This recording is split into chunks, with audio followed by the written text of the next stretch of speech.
Assalamualaikum warahmatullahi wabarakatuh. Ketemu lagi ya anak-anak. Sebelum kita mulai belajar, mari kita membaca doa. Ayo baca doa bareng-bareng. Rabbi zidni ilman warzuqni fahma wajalani minas solihin. Amin. Yang artinya, ya Allah, tambahkanlah aku ilmu dan berikanlah aku rizki akan kepahaman, dan jadikanlah aku termasuk golongan orang-orang yang soleh. Amin. Ketemu lagi anak-anakku, adik-adik semua, dan para orang tua. Hari ini kita akan belajar dan membahas tema 1, subtema 2, pembelajaran 3 untuk kelas 4 SD. Bekerja sama bisa dilakukan kapan saja. Saat kita bermain pun kita bisa bekerja sama. Tahukah kamu bahwa kita dapat belajar bekerja sama dari permainan tradisional? Ayo kita pelajari bersama. Ayo mencoba. Salah satu permainan tradisional Indonesia yang sangat menarik adalah permainan bakya. Permainan ini berasal dari Sumatera Barat. Bakya atau biasa disebut dengan terompa bakya di Sumatera Barat merupakan permainan yang membutuhkan kekompakan. Hari-hari kamu akan mencoba permainan tradisional bakya dengan teman-temanmu. Sebelum melakukan permainan bakya, kamu harus memperhatikan hal berikut. 1. Buatlah kelompok terdiri dari di atas 3 orang. 2. Masukkan masing-masing kaki ke dalam tali bakya. 3. Anggota kedua memegang bahu anggota di depannya. Anggota ketiga memegang bahu anggota di depannya juga. 4. Anggota paling depan memberi tanda kapan berjalan, kapan berhenti. 5. Diskusikan kaki mana yang akan diangkat terlebih dahulu, kaki kanan atau kaki kiri. Untuk menjaga kekompakan, semua anggota bisa berteriak saat berjalan, kiri, kanan, dan seterusnya. Cobalah berkali-kali permainan ini dengan kelompokmu sampai terasa gerakan yang semakin baik dan kompak. 8. Kelompok yang pertama mencapai garis akhir adalah pemenangnya.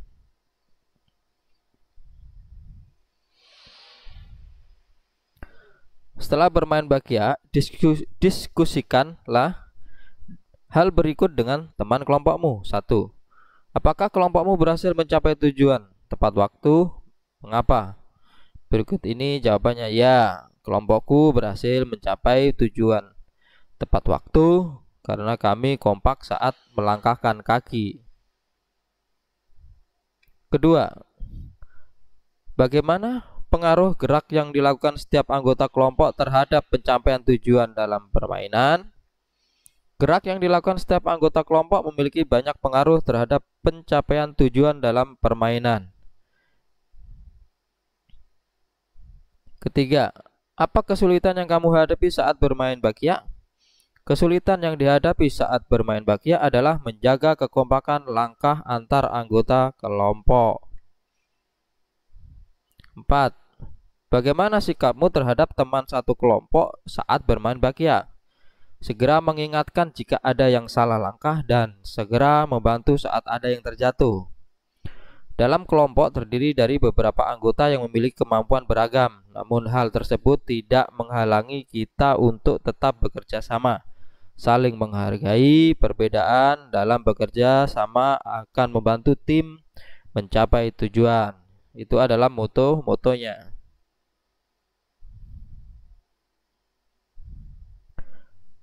Ayo berlatih.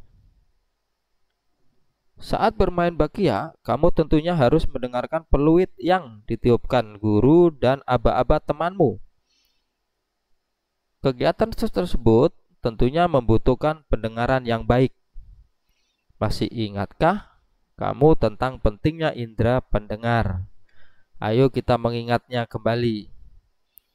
Bekerjalah dalam kelompok. Buat peta pikiran tentang indera pendengar dan sajikan di depan kelas. Berikut ini tabel mengenai indera pendengar yang seperti di atas. Indera pendengar, bagian-bagiannya: 1. Daun telinga, 2. Rongga telinga luar, 3. Gendang telinga, 4. Tulang-tulang pendengaran, 5. Tabung eutasius, 6. Rumah siput atau koklea, 7. Saluran tengah lingkaran. Cara kerjanya: 1. Suara masuk ke telinga dan ditangkap gendang telinga. Gendang telinga bergetar lalu diteruskan oleh tulang-tulang pendengar ke ujung saraf. Ketiga, oleh saraf, getaran tersebut disampaikan ke otak sehingga kita dapat mendengar.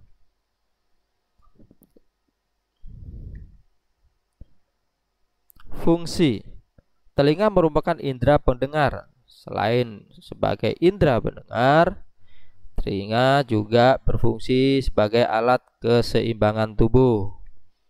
Cara merawatnya: 1. Tidak mengorek kotoran telinga menggunakan cotton bud. 2. Jangan garuk telinga ketika terasa gatal. Ketiga, jaga kebersihan telinga, tidak perlu terlalu bersih. 4. Pakai earphone dan headphone seperlunya. Jadi kegiatan mengorek kotoran menggunakan cotton bud itu adalah kategori yang tidak merawat telinga. Jadi kotoran itu bisa kedorong ke dalam dan menumpuk di dalam. Telinga sangat penting bagi kita. Dengan telinga kita dapat mendengar bunyi-bunyian. Kamu sudah melakukan percobaan tentang sumber bunyi. Kamu bisa mendengar alat musik tradisional karena telingamu berfungsi dengan baik. Oleh sebab itu, rawatlah telingamu dengan baik. Nah, sekarang kamu akan melakukan percobaan tentang sumber bunyi, seperti pembelajaran sebelumnya. Namun, kali ini kamu harus mencari alat sendiri dan mencoba membunyikannya. Kamu bisa mencari berbagai peralatan seperti kertas, kayu, dan sebagainya. Lakukanlah permainan bunyi bersama dengan teman kelompokmu. Secara bergantian, kamu bisa menebak sumber bunyi yang dibunyikan temanmu. Apabila berbagai macam benda, ambillah berbagai macam benda. Kamu dan beberapa temanmu bersembunyi di tempat berbeda sambil memegang benda. Bunyikan benda secara bergantian. Minta temanmu menebak siapa pemegang benda. Tebak sumber bunyi benda dengan temanmu secara bergantian. Berapa kali kamu bisa menebak sumber bunyi? Sumber bunyi mana yang mudah kamu tebak? Sumber bunyi mana yang sulit kamu tebak? Tulislah laporanmu pada tempat yang tersedia.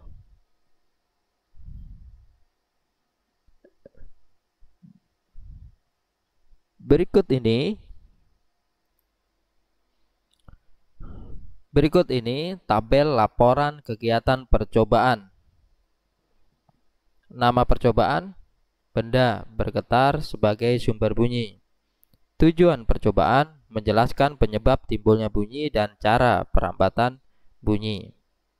Alat dan bahan: 1. Ember, 2. Kaleng biskuit, 3. Botol minuman, 4. Tempat sampah plastik, 5. Gitar. Langkah kerja: 1. Ambillah berbagai macam benda. 2. Kamu dan beberapa temanmu bersembunyi di tempat berbeda sambil memegang benda. 3. Bunyikan benda secara bergantian. Minta temanmu menebak siapa pemegang benda. 4. Tebak sumber bunyi benda dengan temanmu secara bergantian. Hasil percobaan.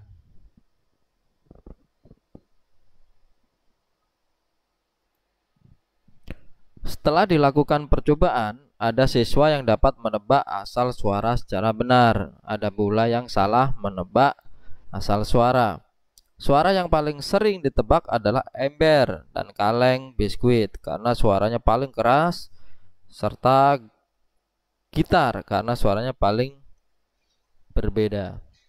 Sementara botol minuman dan tempat sampah plastik sulit ditebak. Kesimpulan: benda bergetar dapat menimbulkan bunyi. Bunyi yang dihasilkan sumber bunyi merambat melalui udara. Ayo membaca. Di pelajaran sebelumnya kamu sudah membaca tentang tong sampah gotong royong. Bacalah sekali lagi cerita tersebut dan tulislah gagasan pokok dan gagasan pendukungnya. Gunakan diagram-diagram berikut. Nah, berikut ini kita balik ke halaman yang ada cerita tong sampah ya. Oke, silakan dibaca di halaman 86. Ini adalah paragraf pertama, paragraf kedua, dan paragraf ketiga. Jadi 85 sampai 87. Silakan dibaca, nanti kita simpulkan.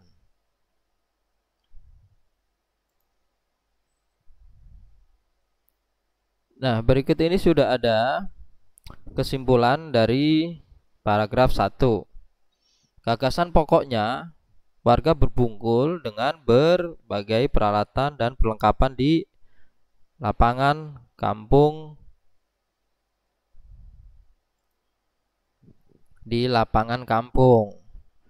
Untuk gagasan pendukungnya, 1. Ada yang berbeda setelah senam pagi pada hari Minggu. Gagasan pendukung yang kedua, beberapa drum kosong, bila-bila bambu, karung plastik bekas, dan ember bekas tersusun di pojok kiri lapangan. Gagasan pendukung ketiga, di pojok lain terlihat tumpukan kaleng cat, kuas, wadah cat, dan beberapa peralatan. Untuk paragraf 1, ini terdiri dari 1 gagasan pokok dan 3 gagasan pendukung. Paragraf kedua. Berikut ini hasil dari analisa dan bacaan paragraf kedua. Gagasan pokoknya, warga bekerja bergotong royong menyiapkan tempat sampah baru. Gagasan pendukung pertama, sejumlah warga menganyam bila-bila bambu menjadi keranjang sampah. Gagasan pendukung kedua, keranjang ini akan menjadi tempat sampah kebun, seperti daun-daun kering, batang, dan buah yang berjatuhan di bawah pohon.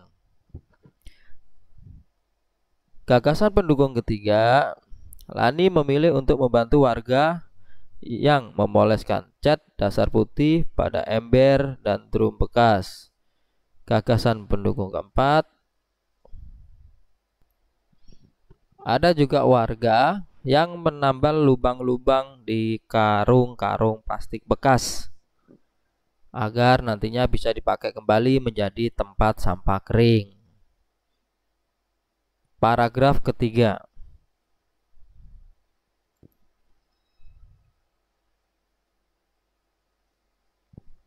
Gagasan pokoknya menghias tong sampah baru. Gagasan pendukung 1, Pak Made, Ibu Made, dan Dayu berkeliling membuat pola hiasan di tempat-tempat sampah baru. Gagasan pendukung kedua. Setelahnya, warga bergotong royong mengecat dan memperindah hiasan tempat sampah. Gagasan pendukung ketiga, sebelum matahari meninggi sudah ada 12 tempat sampah baru yang dihasilkan warga secara bergotong royong. Gagasan pendukung keempat, drum bekas, ember bekas, karung plastik, keranjang anyam sudah berubah menjadi tempat sampah yang cantik. Demikian pembelajaran kita hari ini. Semoga bisa membantu adik-adik, anak-anakku, dan para orang tua untuk mengajarkan atau menjelaskan ke putra-putrinya supaya mudah mengerti. Tetap semangat belajarnya dan selalu kerjakan tugas-tugas dari sekolah. Wassalamualaikum warahmatullahi wabarakatuh. Terima kasih. Tetap semangat belajarnya dan tonton video-video selanjutnya.